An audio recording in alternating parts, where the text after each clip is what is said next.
The station did not look like much from the outside. It was a long, gray structure floating in empty space, halfway between human territory and the outer edge of the Vorath Dominion. No planet nearby, no sun close enough to give it warmth. Just cold, black space in every direction, and the station sitting in the middle of it like a forgotten nail in a dark room. Its official name was printed on the outer hull in 4 languages, but nobody used the official name. Everybody just called it the Post. The Post existed for one reason. It was a place where different species could meet, talk, argue, sign papers, and then go home without anyone having to travel too deep into someone else's territory. It was a diplomatic station, a neutral ground. The kind of place where people were always polite on the surface and always watching each other underneath. It was not a comfortable place. The hallways were narrow, and the lighting was too bright in some sections and too dim in others. The food in the common area tried to suit every species that passed through, which meant it fully satisfied no one. The air recyclers made a low humming sound that most people stopped noticing after a few days. Most people. Nora Lane had not stopped noticing it, but that was simply the way she was built. She noticed things. She was 26 years old, with short dark hair, steady brown eyes, and the kind of face that did not give much away. She was not particularly tall, not particularly large, and to anyone passing her in the corridor, she looked like a perfectly ordinary young woman in a human military uniform. She was posted at the station as part of a small human security unit. 4 soldiers, 1 officer, and a diplomatic team led by Dr. Claire Aldis, who was one of the sharpest people Nora had ever met, and also one of the most patient, which was a combination that made her very good at dealing with aliens who would rather not be dealing with humans at all. Nora's job was simple on paper. Stand in the right places, keep the peace, make sure nothing went wrong while the diplomats worked. Most days, nothing went wrong. Most days, she stood at her post, kept her eyes open, and read paperback novels in the observation lounge during off hours, because she liked the weight of a real book in her hands, and she had 4 left in her bag, and no resupply coming for 3 more weeks. Corporal Danny Cole thought the paperback books were the funniest thing about her. He was 24, from a small town in Ohio, and he had a face that naturally looked like it was about to smile, even when he was trying to be serious, which caused him some problems in formal settings. He had been working alongside Nora for 2 years, and had never once managed to make her laugh out loud, which he had decided was his personal mission in life. You could read the same books on a screen, he told her one afternoon.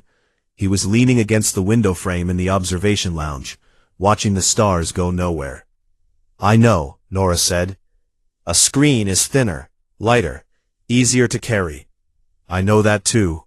So why the paper? Nora turned the page. Because I like it. Danny opened his mouth, thought about it, and closed it again. There were certain tones in Nora's voice that meant the conversation was finished. That had been one of them. He stole a piece of dried fruit from her bag instead, and looked back out at the stars. 3 days after that, the Vorath arrived. Their ship docked at the post on a quiet morning when most of the station was still finishing breakfast. Nora was already at her post. She had been up for 2 hours. She watched through the corridor window as the Vorath delegation came through the main airlock, and she counted them quietly. 9 officers, 2 aides, and 1 commander, walking at the front of the group like a slow-moving storm. Commander Vetharak was tall, even by Vorath standards. The Vorath were a long-limbed species with pale gray-blue skin that looked faintly smooth, like polished stone. Their eyes were large and light-colored, and they had a second eyelid, a thin, transparent membrane that could slide across the eye on its own. Nora had read about that membrane. She had read quite a lot about the Vorath before this posting. The membrane moved when a Vorath was expressing contempt. It was their version of looking down at someone. Subtle, but precise. Vethorak's membrane moved 3 times during the walk from the airlock to the welcome corridor. Once when he passed 2 human technicians working on a wall panel. Once when a junior member of the Allen delegation stepped aside to let him through. And once, briefly, when his eyes landed on Nora herself, standing at her post in the side corridor. She held his gaze. She did not look away. He did not slow down. His aide, Sub-Commander Yirin, was younger, quieter. He walked 2 steps behind Vethorak and said nothing. But Nora noticed that he watched the station carefully as he moved through it. Not with contempt, with calculation. She filed that away. The first formal event was a reception that evening in the station's main gathering hall. It was the kind of event that existed mostly to let everyone get a look at each other before the real meeting started. Nora stood near the wall, in her dress uniform, and watched Vethorak work the room. He greeted the Allen representatives with the exact amount of respect required, and not 1 drop more. He accepted a drink from one of the Kashari traders with an expression that suggested he was doing them a considerable favor. And when Dr. Claire Aldous walked across the room to introduce herself, his membrane slid across his left eye so smoothly and so briefly that most people in the room would not have caught it. Aldous caught it. Nora could tell by the way Aldous held her smile exactly in place, not a millimeter of change, and extended her hand with perfect calm. Vethorak shook it like it was something mildly inconvenient. Later, when Vethorak gave the opening address to the gathered delegations, he said something in the untranslated layer of his own language. The official translation came through the room system, clean and neutral, but Nora's earpiece, tuned to a wider frequency, caught the edges of the untranslated syllables. The fragment was broken, but enough came through to understand the shape of it. Something about the temperature being set high to keep the fragile ones alive. The Vorath officers near him made a low sound. It was a laugh, short, quiet, shared among themselves like an inside remark that the room was not supposed to hear. Nora stood at the back of the hall and said nothing. She did not move. She looked at the floor in front of her boots the way a soldier does when she is choosing not to react. Danny was beside her. He glanced at her sideways and kept his mouth shut, because something in the way she was standing told him very clearly that this was not the moment for a joke. Nora kept her eyes on the floor for a few more seconds. Then she raised them, looked across the room at Vethorak's back, and in the quiet and careful part of her mind, she began to think. Alien Commander laughed at human pain. Seconds later, he feared the Deathworld girl's revenge. The next 2 days on the post moved slowly. The diplomatic meetings had started, which meant Dr. Claire Aldous and her team spent most of their time inside the main conference rooms, and Nora and the rest of the security unit spent most of their time outside those rooms, waiting. It was the unglamorous part of the job, standing in corridors, checking access logs, walking the same patrol routes every few hours and finding nothing out of place, which was the best possible outcome, and also the most boring one. Nora did not mind the quiet. She had grown up in a place that was never truly quiet, where the land itself had a kind of tension in it, and stillness was something you learned to be suspicious of.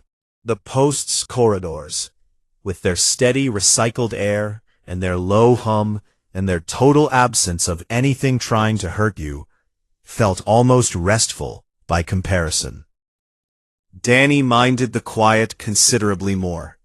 He had taken to counting ceiling panels on the longer patrol routes and reporting the numbers to Nora as if they were important information. 212, he said on the second morning, falling into step beside her. Ceiling panels? In the east corridor. I counted twice. That's good, Danny. I thought you'd want to know.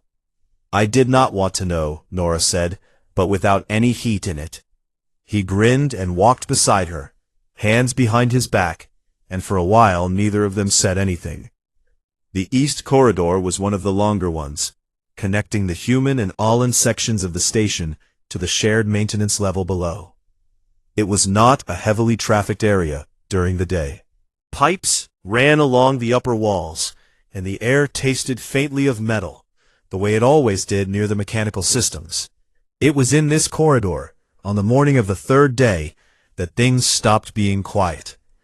Nora heard it before she saw it. A sharp, pressurized hiss, like the world exhaling through a very small hole very fast. And then a sound that was not quite a shout, but was close to one. She was moving before the echo finished. Danny was half a step behind her. They came around the corner and found the service junction in chaos. A coolant pipe in the upper wall had failed at a joint seal. The pressurized fluid inside had not simply leaked. It had burst outward in a narrow, high-pressure jet at the exact moment Danny had been walking beneath it on his return from a routine check of the lower panel switches. He was on the ground when Nora reached him. The jet had caught him across the left side, and the burn was already showing on the skin of his forearm, where his sleeve had taken the worst of it. His shoulder sat at an angle that was wrong, in a way that was immediately obvious. And when he tried to push himself upright with his left arm, the sound he made told Nora everything she needed to know about how well that was going to work. "Stop," she said. She was already kneeling. "I'm fine," Danny said, which was not true, and they both knew it. "You are not fine. Stop moving." She worked fast. She had done this before, in places far less clean than the post-service corridor, under conditions far worse than a coolant leak. She checked his breathing first, then his neck, then ran her hands down his arm carefully, mapping the damage. 2 bones, the forearm, from the sound and the angle. The shoulder was dislocated, not broken, which was painful but manageable. The burn ran from his wrist up past his elbow and onto the upper arm, a wide, angry stripe that needed proper treatment, but was not deep enough to threaten anything permanent. Danny was trying to make a joke. She could tell because his mouth was moving in that particular way it did when he was in enough pain that he thought humor was the only reasonable response to the situation. She put her hand flat on his chest to keep him still and told him to stop talking and breathe. He breathed. She reset the shoulder herself. It was not a gentle process. Danny made a sound that he would later describe to people as a very controlled and dignified expression of discomfort, which was not accurate, but Nora did not correct him.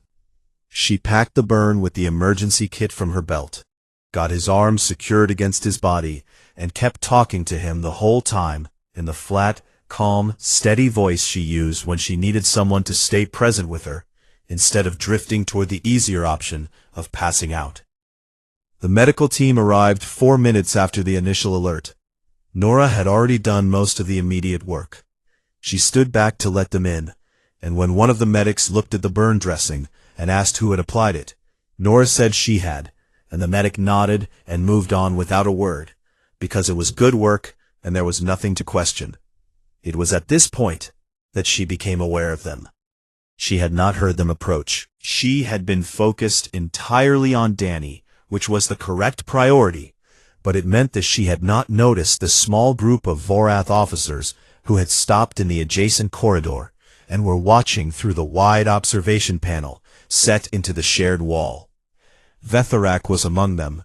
Urin was at his shoulder. There were 2 others whose names Nora did not know.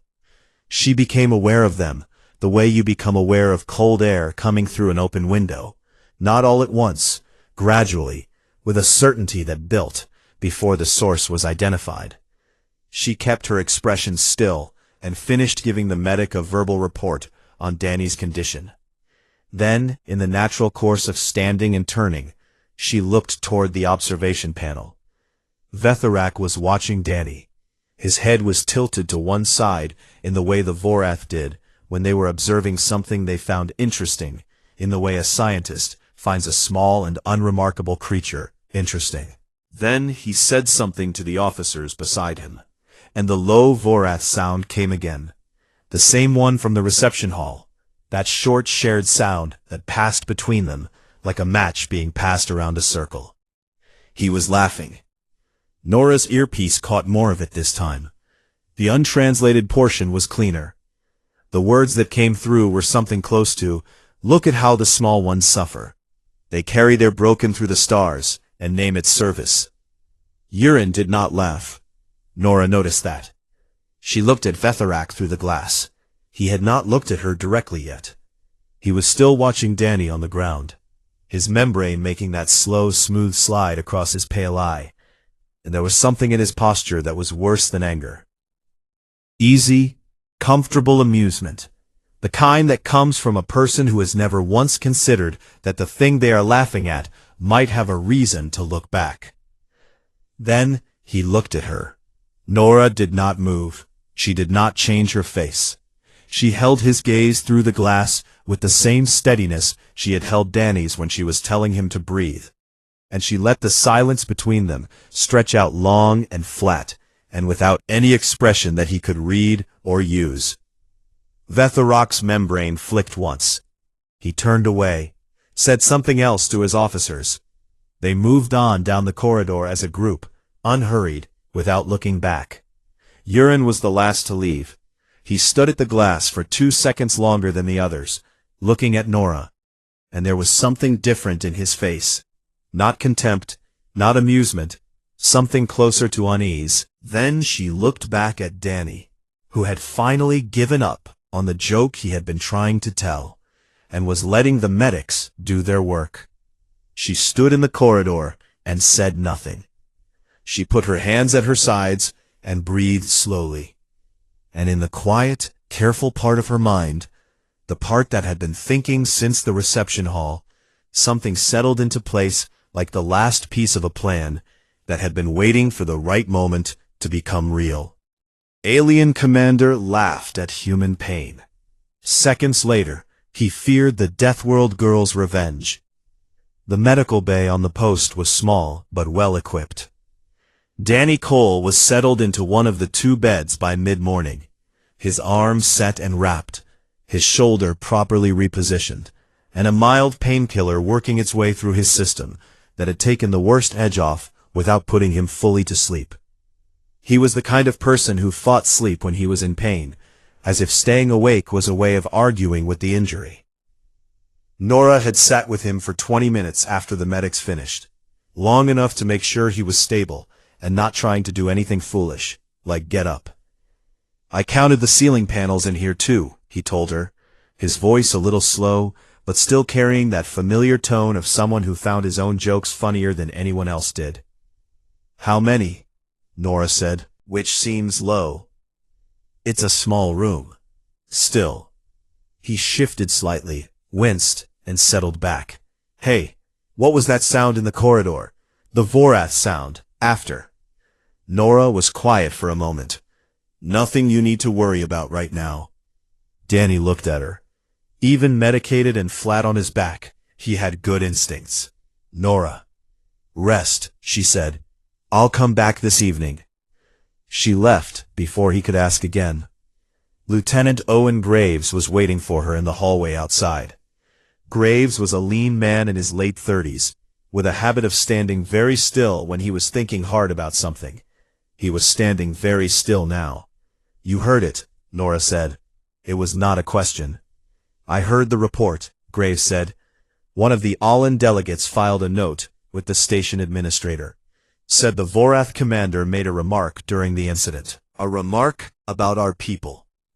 "Yes." Graves looked at her for a moment. "You handled it well." "I didn't do anything." "That's what I mean," he said. Then he put his hands behind his back and looked at the wall the way he did when he was deciding how much to say. "Nora, whatever you're thinking about doing." "I'm not planning anything, sir."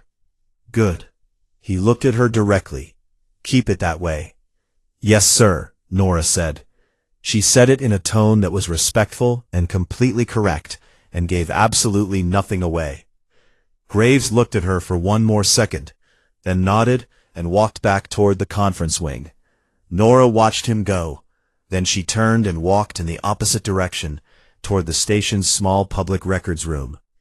The records room was barely bigger than a storage closet. 2 terminals, 2 chairs, a shelf of physical reference materials that nobody ever touched.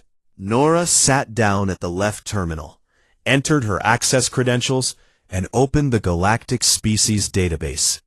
It was the public version, available to all diplomatic and military personnel on the station. Nothing classified, nothing restricted. Just the information that the Galactic Council had agreed all registered species could share with one another. She typed in a single word, Vorath. What came back was thorough. The Vorath had been a registered galactic species for over 300 years. Their homeworld was called Veth Sol, a planet classified as a Category 2 environment.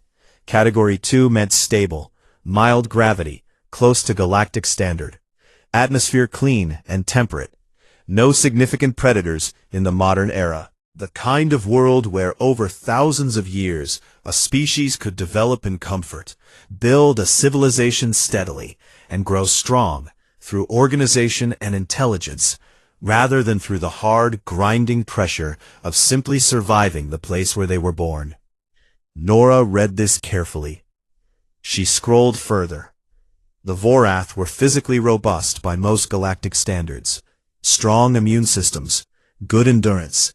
Their pain response was described as moderate to high sensitivity, meaning they registered pain quickly and responded to it immediately, which the database described as an efficient biological warning system. Nora read that part twice. She moved on to their psychological profile. The Vorath, the file said, organized their society around a concept that translated roughly as proven worth. Status among the Vorath was not simply inherited or assumed. It was demonstrated, maintained, and constantly measured against others. This made them highly competitive and deeply uncomfortable with any situation in which they appeared weak. A Vorath who showed physical distress in front of others was considered to have lost standing. A Vorath commander who showed it in front of members of another species would consider it a serious personal failure. Nora leaned back in her chair and looked at the ceiling. Then she opened a second file. This one was about humans. The same public database, the same Galactic Council formatting. She had read versions of it before, but she read it again now, slowly, because sometimes it helped to see yourself the way someone else had written you down. Humans, the file said, originated on a planet classified as a Category 7 environment. Category 7. The scale only went to 10. Category 10 was defined as a world so hostile that no spacefaring species had yet successfully established a permanent settlement on its surface. Category 7 meant something different. It meant a world where life had not only survived, but proliferated, competed, and adapted under conditions that most species in the galaxy would consider extreme. High gravity relative to galactic standard. A wildly varied climate. A biosphere so dense and aggressive that the species which rose to the top of it had done so by becoming, over millions of years, something genuinely difficult to stop. The file noted that human pain tolerance fell outside standard galactic parameters. It noted that human stress responses were atypical, with lower cortisol spikes and faster recovery to baseline than most comparable species. It noted that humans had a documented tendency to continue functioning under physical damage that would incapacitate beings from lower category worlds. There was a small advisory at the bottom of the human file. It was written in the dry, careful language of Galactic Council documentation. But the meaning was plain enough. It said that first contact protocols recommended against provoking Category 7 natives unnecessarily, particularly in enclosed environments, as their responses to threat or insult did not always follow patterns that other species found predictable. Nora read the advisory once. Then she closed both files. She sat in the small quiet room for a little while, looking at the blank screen, thinking about Vetharak and his easy, comfortable laugh, and the way his membrane had flicked at her through the glass, like she was something small and breakable that had briefly caught his attention. She thought about Danny on the ground, and the way she had reset his shoulder with her own hands, and kept her voice steady the whole time. She thought about the fact that she had done it without thinking, the way you do things that your body learned long before your mind got around to naming them. She had grown up on a frontier colony where the gravity was heavier than Earth's standard, and the local wildlife had killed 6 survey teams before anyone figured out the right way to discourage it. Pain was not new to her. Pressure was not new to her. Neither was the experience of being in a situation that was trying very hard to be worse than she was prepared for. She had always found that situations like that tended to fail. She stood up, pushed the chair back under the terminal, and walked out of the records room. She had 3 days before the Vorath address to the full council. 3 days was enough time. She was not going to do anything dramatic. She was not going to break any rules or cause any kind of incident that would make Dr. Aldous' job harder. She was simply going to make sure that Commander Vetharak understood exactly what he had been laughing at. She walked back through the corridor toward the maintenance scheduling office and knocked on the door, because there was a ventilation variance request she wanted to file, and it was perfectly within regulation, and she wanted to file it tonight. Alien Commander laughed at human pain. Seconds later, he feared the Deathworld girl's revenge. The morning of the Vorath address came in gray and quiet. The post had no real sunrise. No windows faced a sun close enough to matter.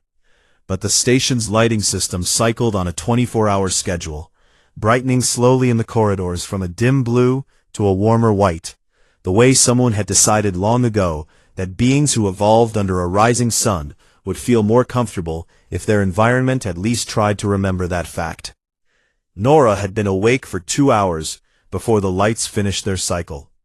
She had not been able to sleep past 4 in the morning since she was 19 years old, and she had long since stopped trying. She dressed carefully, full dress uniform, everything pressed, everything correct.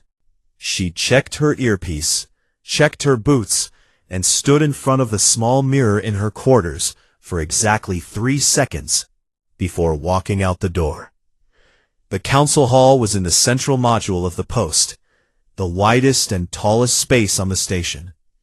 It could seat every delegation aboard comfortably, with room along the walls for security personnel and aides. The ceiling was high enough that the air felt different in there, slightly cooler, slightly more open, with none of the closeness that the narrower corridors carried. Tall observation windows ran along the far wall, looking out into black space. This morning those windows showed nothing but stars, cold and fixed and utterly indifferent. Delegations filed in slowly over the course of the first hour. The Olin came in their pairs, moving with the quiet precision they always showed in formal settings. The Kashari traders took the far left seats and arranged their trade documents on the table in front of them with great seriousness. Dr. Claire Aldous arrived with the rest of the human diplomatic team and settled into the seats reserved for them near the center of the room. She was wearing her formal gray jacket, and her expression was composed and professional, which was how she always looked when she was paying very close attention to something. She had noticed the maintenance request. Nora had expected that. Aldous noticed everything. She had stopped Nora in the corridor the previous evening and looked at her for a long moment, and said, very quietly, "The ventilation variance you filed for the council hall. Walk me through it." Nora had walked her through it, every detail, the filing number, the technical justification, the expected duration, the full restoration timeline. It was the kind of variance that got filed a dozen times a week on a station this size, for reasons far less documented than the ones Nora had provided. Aldous had listened to all of it without interrupting. Then she had said, "And this is the same hall where the Vorath address is scheduled." "Yes," Nora said. Another long pause. "Nothing that affects the proceedings." "No, the proceedings will run exactly as planned." Aldous had looked at her in the way she sometimes looked at complicated diplomatic documents, searching for the line where the language started doing something other than what it appeared to be doing. Then she had taken a slow breath and said, "I'm going to approve this because it is fully within regulation, and I cannot find a single legitimate reason to deny it." She paused. "Nora." "Ma'am, be precise." "Always," Nora said.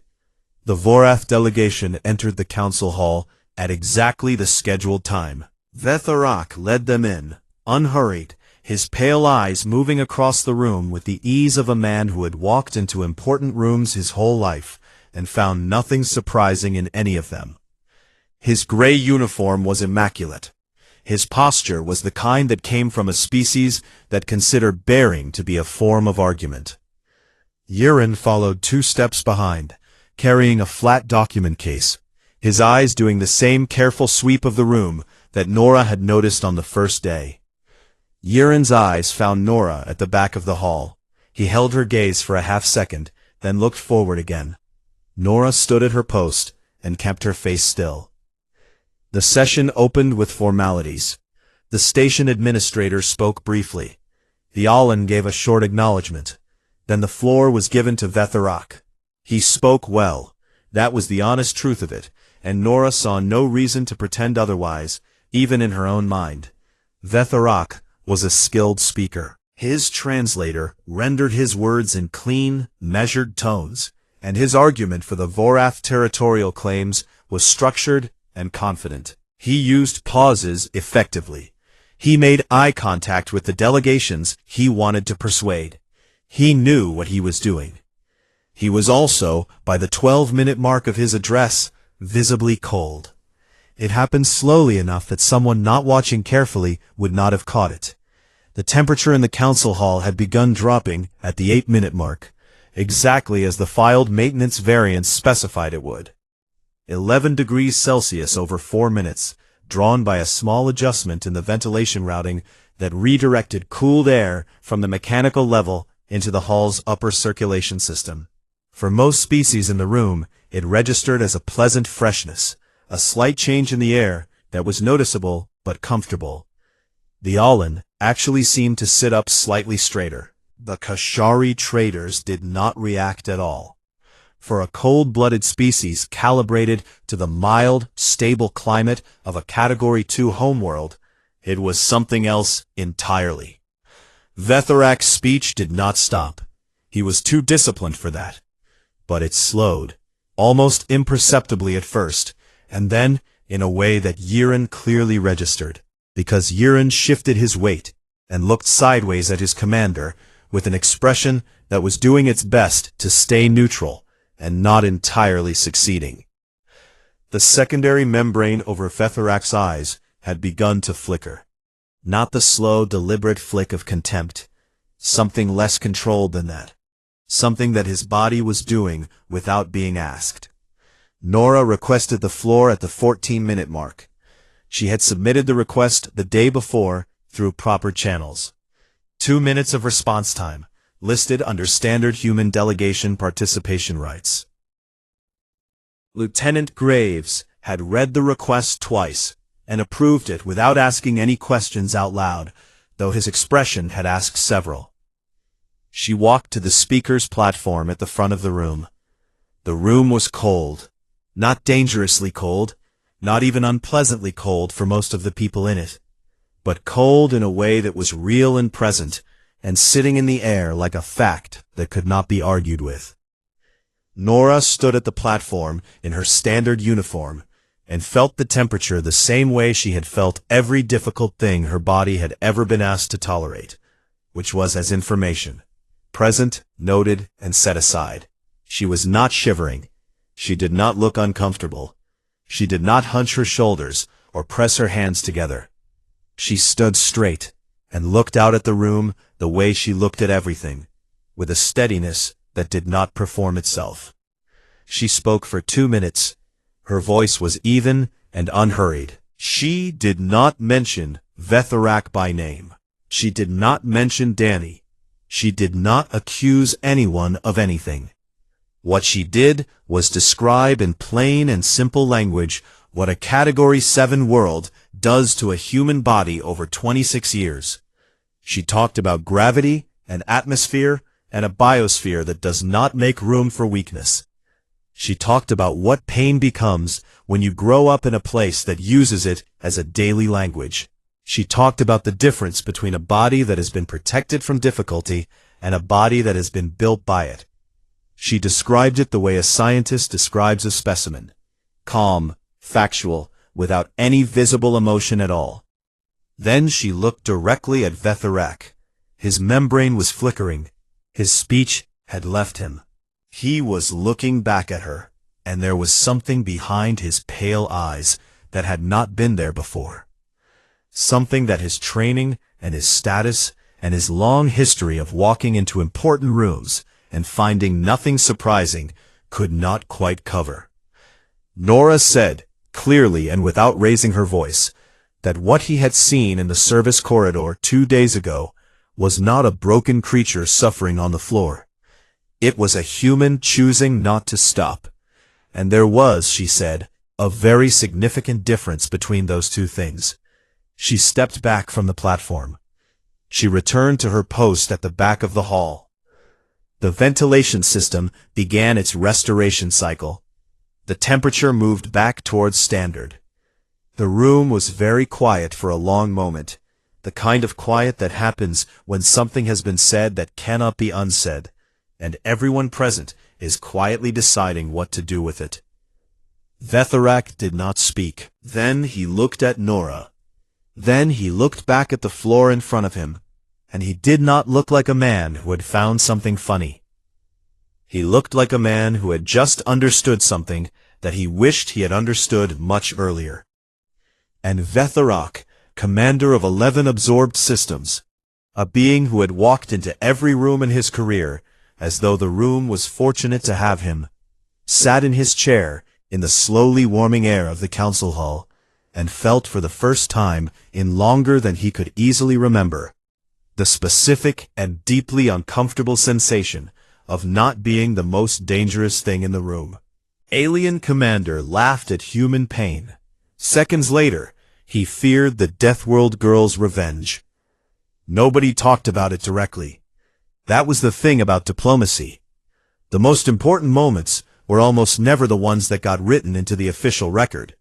They were the ones that happened in the space between the formal words, in the pauses and the silences and the small adjustments that people made to their behavior when they thought no one was paying close enough attention to notice. People were always paying attention. Nora had known that since she was a child. The session ended without ceremony. The delegations filed out of the council hall in their usual order, and the voices in the corridor picked up again with the ordinary business of the day. Nora returned to her patrol route. She walked the east corridor, the south connector, the maintenance level, the observation ring. She did not speak to anyone about what had happened in the hall. But things had changed. She could feel it the way you feel a shift in pressure before weather arrives. Not dramatic, not visible, just present. The first sign was small.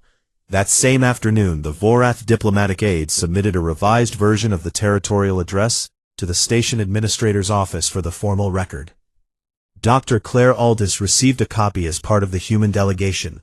She read it at her desk in the diplomatic suite, and Nora knew she had read it, because Aldous had a particular way of setting a document down when it had surprised her. A deliberate placement. Almost careful, as if the paper itself needed a moment to settle. She set the revised address down that way.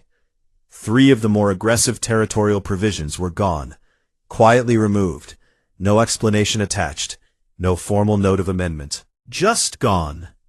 The way things disappear when someone decides in private that pushing a particular point is no longer worth the cost.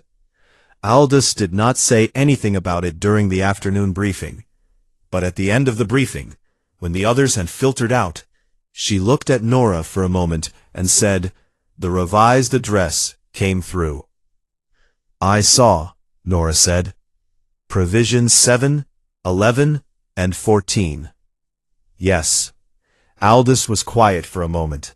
Then she said, "Good," in the tone of someone who had decided that one word covered everything that needed to be said, and went back to her work. The second sign came from Urine. Nora did not speak to him directly. That was not unusual.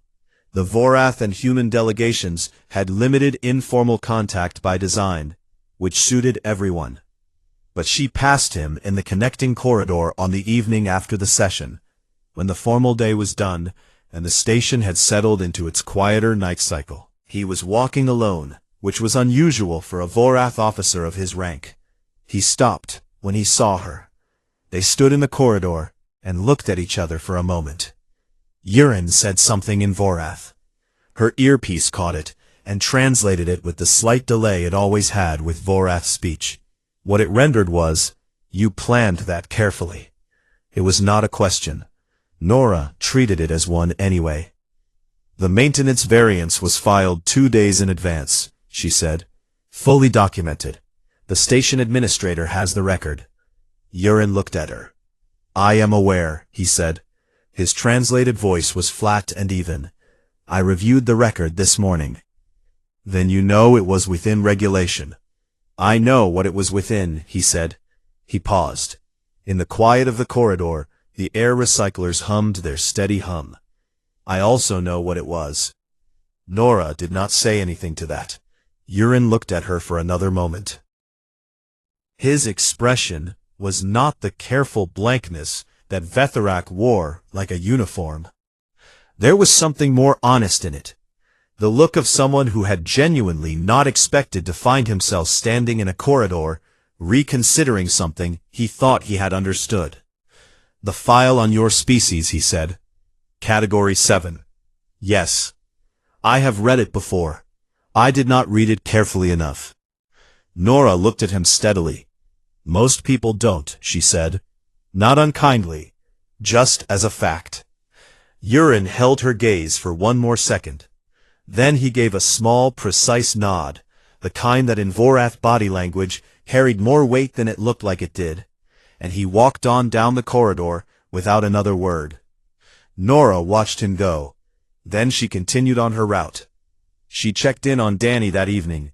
He was sitting up in the medical bay, with his arm in a proper cast, and a look on his face that meant he had been awake too long and was losing the battle against boredom. He had apparently asked the medical officer if he could return to light duty, and been told firmly that light duty would begin tomorrow, and tonight he was going to rest.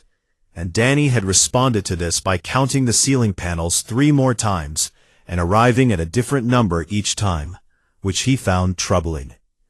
41, Nora said, pulling up the chair beside his bed. "The first time, yes. Then I got 39.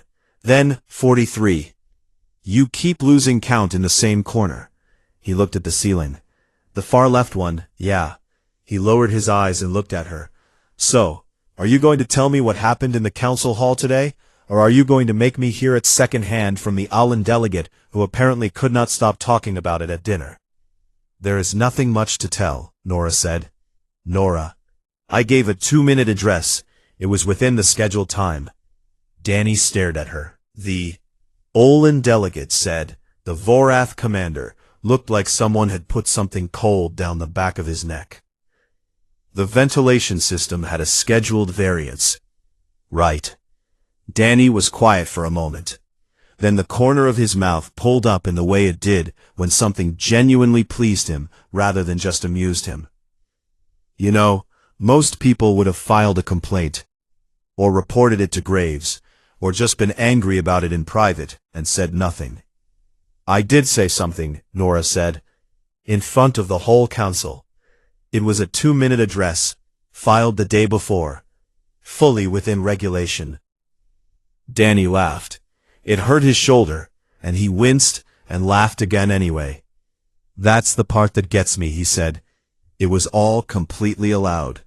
"Yes," Nora said simply. "You are the most terrifying person I have ever met in my life.